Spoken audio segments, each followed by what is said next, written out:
தமிழகத்தில் வாக்காளர் பட்டியலில் பெயர் சேர்க்க 7.2 லட்சம் பேர் விண்ணப்பித்துள்ளதாக தேர்தல் ஆணையம் தெரிவித்திருக்கிறது. அதாவது தமிழகத்தில் இந்த SIR வாக்காளர் சிறப்பு தீவிர திருத்த பணிகளுக்கு பிறகு வெளியான வரைவு வாக்காளர் பட்டியலில் 97 லட்சம் பேர் நீக்கப்பட்டிருந்தார்கள். வரைவு வாக்காளர் பட்டியல் வெளியிட்ட பிறகு வாக்காளர் பட்டியலில் பெயர் சேர்ப்பதற்கு இதுவரைக்கும் 7.2 லட்சம் பேர் விண்ணப்பித்திருக்கிறார்கள்.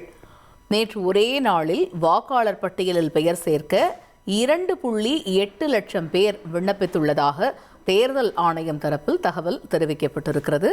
தமிழகத்தில் கடந்த 2 நாட்களில் சிறப்பு முகாம்கள் மூலமாக 5.4 லட்சம் பேர் விண்ணப்பித்திருக்கிறார்கள்.